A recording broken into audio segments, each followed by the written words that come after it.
Hello दोस्तों, स्वागत है आप सभी का आपके अपने YouTube चैनल ग्रोइंग माइंड्स पर। आशा करते हैं आप सभी अच्छे होंगे और अपनी तैयारी में अच्छे से लगे होंगे। तो चलिए क्रिया को आगे बढ़ाते हैं और आज इस वीडियो में हम जानेंगे क्रिया के जो अन्य भेद हैं।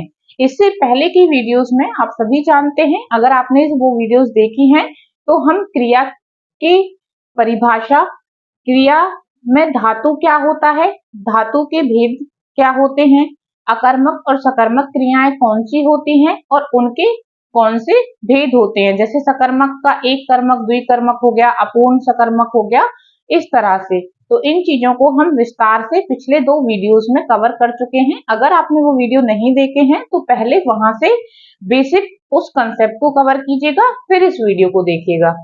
अदरवाइज आपने नहीं भी देखा है, इस पे कोई इतना ज्यादा इफेक्ट उसका पड़ेगा नहीं। वो अलग कंसेप्ट था, ये अलग कंसेप्ट था, बट शुरू से आपको पूरा चैप्टर अगर कंप्लीट अपना तैयार करना है तो उन वीडियोस को भी जरूर देखिएगा। तो देखिए, हाँ एक और बात, लास्ट जो वीडियो था उसमें मैं कुछ एक्स्ट्रा एग्जांपल्स सकर्मक और अकर्मक क्रिया के भेद को लेकर कराने वाली थी। Due to some technical glitch वो रिकॉर्ड नहीं हो पाया था, तो मैं वो किसी दिन फिर कभी रिकॉर्ड करके एक अलग से वीडियो में आपके लिए एग्जांपल्स डाल दूंगी ताकि आप अच्छे से उनमें भेद कर पाए। हालांकि वो वीडियो अपने आप में पूरा है। तो चलिए आगे बढ़ते हैं और देखते हैं क्रिया के अन्य भेद। क्रिया के अन्य भेद में सबसे पहले आता है संयुक्त क्रिया। अब जैसा कि नाम है संयुक्त क्रिया, संयुक्त का क्या मतलब होता है कि कुछ चीजों से मिला जुला कर बनी हुई चीजें, वही क्या होती हैं, संयुक्त चीजें होती हैं। अब संयुक्त क्रिया में क्या होगा, जो क्रिया 2 या 2 से अधिक पदों से बनी होगी वो क्या होगी, संयुक्त क्रिया होगी। देखिए, ये क्रिया अकेले किसी एक शब्द से नहीं बनती है, इसमें जो शब्द होते हैं वो एक से ज्यादा होते हैं, मतलब 2 होते हैं या 2 से ज्यादा शब्द होते हैं। जैसे कि आप नीचे एग्जाम्पल अगर देखें तो उसने पत्र लिख दिया, मैं ये पत्र लिख दिया, पूरा क्या है, एक क्रिया है। पूरा क्या है, एक क्रिया है। लिख दिया है, कितने शब्द हैं, कितने पद हैं इसके अंदर, 3। तो 3 पदों से मिलाकर यहाँ पे ये क्रिया बनी है, जो कि हमारी संयुक्त क्रिया है। और संयुक्त क्रिया किस लिए है, क्योंकि ये 2 से ज्यादा पदों से बनी है, या फिर 2 से बनेगी तो भी संयुक्त क्रिया होगी, अकेले अगर होगी तो वो संयुक्त क्रिया नहीं होगी। नेक्स्ट एग्जाम्पल है सौरभ खेल चुका है, तो उसमें खेल चुका है ये क्या है, पूरी हमारी क्रिया है। अब देखिए, क्योंकि संयुक्त क्रिया 2 से ज्यादा पदों से बनती है या 2 पदों से बनती है, तो उसके जो दोनों पद होते हैं वो भी अलग अलग होते हैं। एक उनमें मुख्य क्रिया होती है और बाकी की क्या होती है, सहायक क्रिया होती है। बाकी की क्या होती है, सहायक क्रिया होती है। मुख्य कौन सी होगी, जो मुख्य अर्थ देगी उस वाक्य का, या फिर बताएगी कि कर्ता का उस वाक्य में क्या व्यापार है, कर्ता उस वाक्य में क्या कर रहा है, जो मुख्य काम होगा वो मुख्य क्रिया होगी। उसकी सहायता के लिए, उसका पूरा अर्थ देने के लिए जो क्रिया लगेगी वो हमारी सहायक क्रिया होगी। अगर आप एग्जाम्पल देखें इन वालों में ही, तो उसने पत्र लिख दिया है, उसने पत्र क्या कर दिया है, लिख दिया है। तो लिखना यहाँ पर क्या है, हमारी मेन क्रिया है, और दिया है क्या है, सहायक क्रियाएं हैं। उसी प्रकार सौरभ खेल चुका है, सौरभ क्या कर चुका है, सौरभ खेल चुका है। तो खेलना हमारी मुख्य क्रिया है और चुका है हमारी क्या है, सहायक क्रिया है।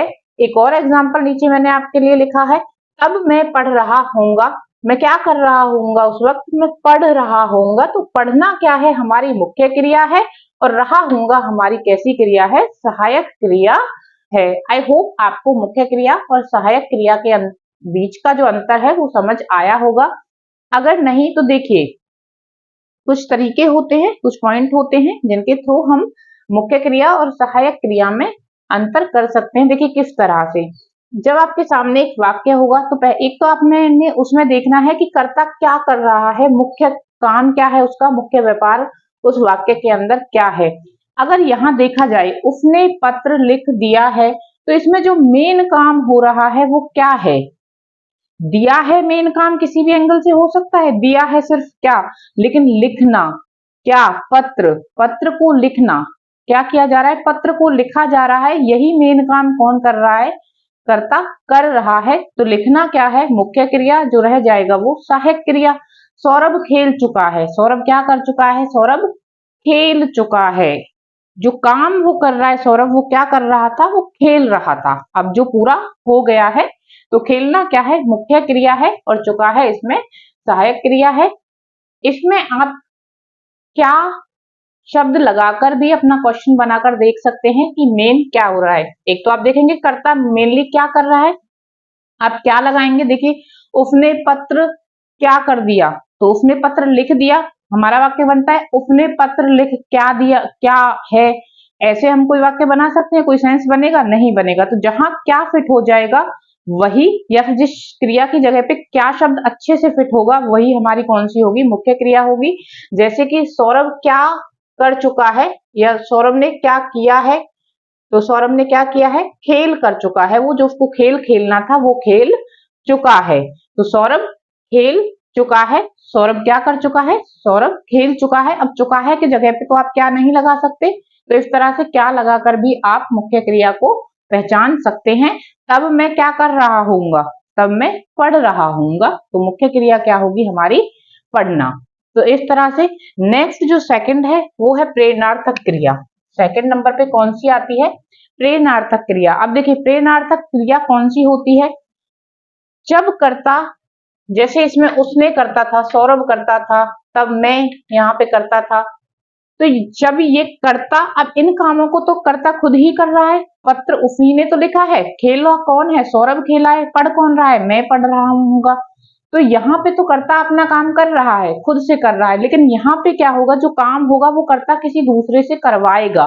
क्या करेगा, कर्ता किसी दूसरे से काम को करवाएगा या करने के लिए प्रेरित करेगा।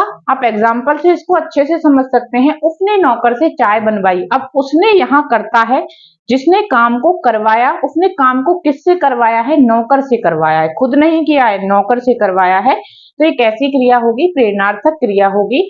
अध्यापक ने बच्चों से पाठ पढ़वाया। अब अध्यापक करता है, मेन करता अध्यापक है यहाँ पे, लेकिन अध्यापक खुद से पाठ नहीं पढ़ रहा है, अध्यापक क्या करवा रहा है, बच्चों से पाठ पढ़वा रहा है। तो ये इस तरह के जो वाक्य होते हैं, इस तरह की जो क्रियाएं प्रयोग की जाती हैं, ये प्रेरणार्थक क्रियाएं होती हैं। इनमें मेनली बनवाया, करवाया, पढ़वाया, इस तरह के शब्द आते हैं। तो ये हो गई हमारी दो क्रियाएं, संयुक्त क्रिया और प्रेरणार्थक क्रिया। अब देखिए जो सहायक क्रिया है इसको हम आगे इन डिटेल भी पढ़ेंगे, लेकिन उससे पहले जो क्रिया के अन्य भेद हैं उसके अंदर ही एक और क्रिया है, पूर्वकालिक क्रिया। कौन सी है, पूर्वकालिक क्रिया। हम पहले उसे और कवर कर लेते हैं, उसके बाद हम जानेंगे सहायक क्रिया को थोड़ा सा डिटेल में। तो थर्ड नंबर पे हमें कौन सी पढ़नी है, पूर्वकालिक क्रिया। पूर्वकालिक क्रिया। तो देखिए जो पूर्वकालिक क्रिया है उसका भी आप नाम से थोड़ा आइडिया लगा सकते हैं, पूर्व मतलब पहले। अब इसमें ये होता है कि कोई दो क्रियाएं हो रही होती हैं, जिसमें से एक क्रिया मुख्य क्रिया के पहले होगी। कहाँ होगी, मुख्य क्रिया के पहले होगी। जो मुख्य क्रिया के पहले होगी वही कौन सी, वो पूर्वकालिक क्रिया होती है। पूर्व मुख्य क्रिया के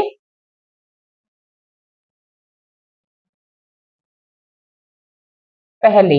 तो जो क्रिया शब्द हमें मुख्य क्रिया से पहले होने वाले काम को बताएगा वही हमारी क्या होगी, पूर्वकालिक क्रिया होगी।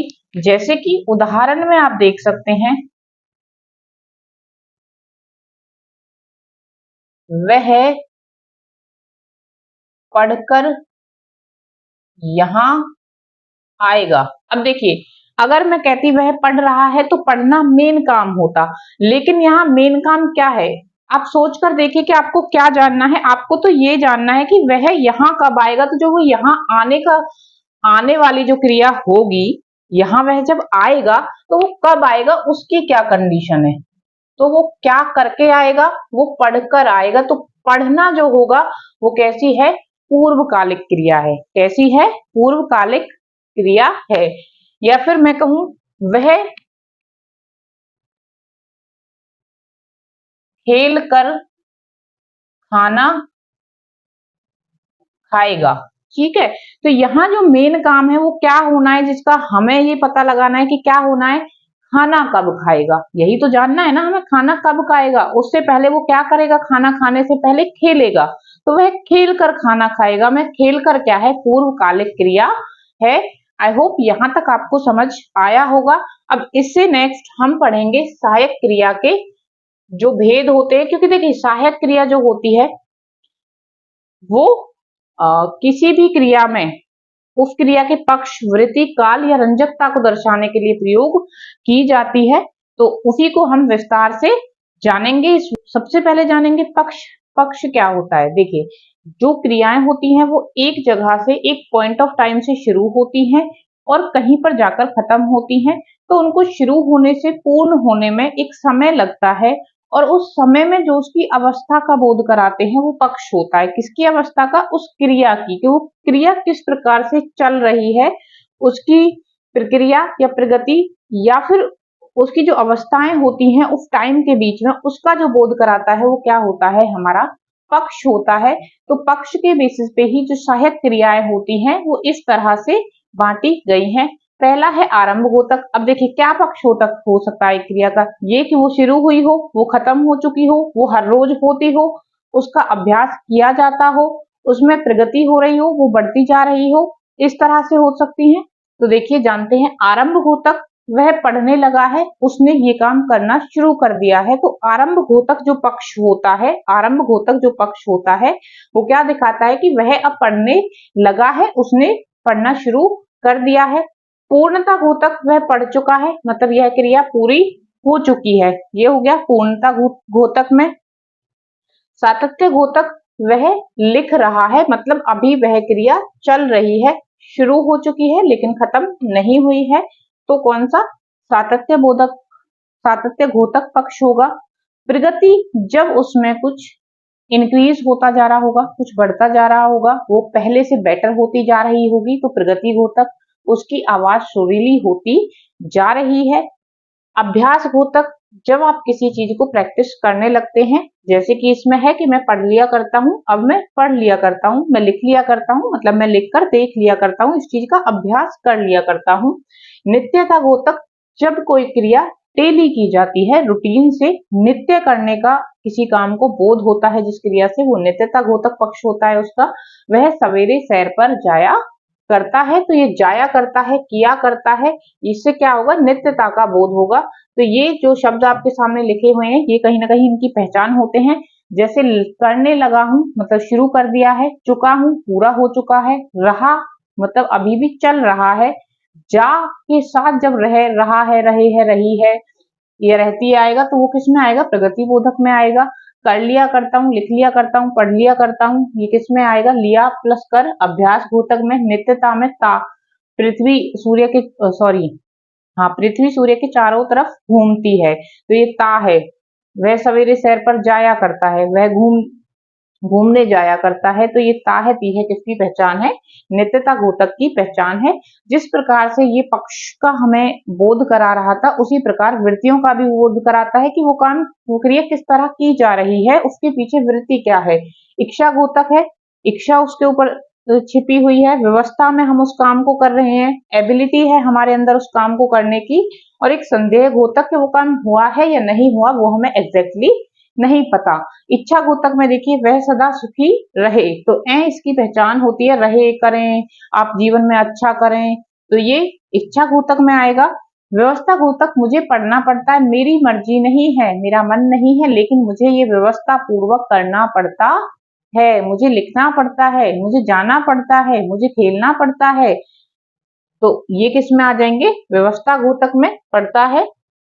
शक्यता घोतक में, जब आपकी कहीं ना कहीं एक तरह से शक्ति, आप इसे लिंक कर सकते हैं, या आप किसी काम को, क्रिया को जब कर सकते हैं, आपके अंदर वो एबिलिटी है, वो योग्यता है कि आप यह काम कर सकते हैं। मैं यह लिख सकता हूँ, मैं यह पढ़ सकता हूँ, मैं यह बना सकता हूँ, तो ये किस में आएगा? शक्यता घोतक के अंदर आएगा। सक, इसका जो मेन शब्द होता है वो सक, ये ता है, ती है, ते हैं, तो बदल सकते हैं कि हम यह लिख सकते हैं, तो ये सक इसकी क्या है? पहचान है। संदेह घोतक, उसने मैच जीत लिया होगा, ये कोई डिसाइड नहीं है कि जीता है या नहीं जीता, बट हमें ये संदेह है या ऐसी आशा है कि शायद वह जीत चुका होगा, तो ये कौन सा होगा? संदेह घोतक होगा। तो ये होती है हमारी सहायक क्रियाओं के पार्ट, जिनको हम समझते हैं। इसी के अंदर हम एक रंजक क्रिया भी पढ़ते हैं। अब सहायक क्रियाएं क्या दिखाती हैं? पक्ष दिखाती हैं, वृत्ति, काल या रंजकता। काल को हम अलग से पढ़ेंगे क्योंकि काल एक अलग महत्वपूर्ण टॉपिक है क्रिया का, जिसके अंदर हर किसी एग्जाम में जहां भी हिंदी आपसे पूछी जाती है कोई ना कोई क्वेश्चन जरूर पूछा जाता है। तो हम रंजक क्रिया को और थोड़ा सा जानेंगे। इसके अंदर रंजक क्रियाएं क्या होती हैं। देखिए, जो किसी वाक्य में लगने के बाद क्रिया के लिए एक विशेष रंगत लाती हैं, क्या लाती हैं? विशेष रंगत लाती हैं, वो क्रियाएं क्या कहलाती हैं? रंजक क्रियाएं कहलाती हैं। जैसे कि मैं आपको एक एग्जांपल बताती हूँ। मान लीजिए कि आपने मार्केट में कोई पेंटिंग देखी। क्या देखी आपने? कोई पेंटिंग देखी और घर आकर आप बता रहे हैं कि मैंने मार्केट में एक पेंटिंग देखी, मुझे वह बहुत पसंद आई, इतनी कि मैं उसको खरीद ही लाया। मैं उसको खरीद ही लाया।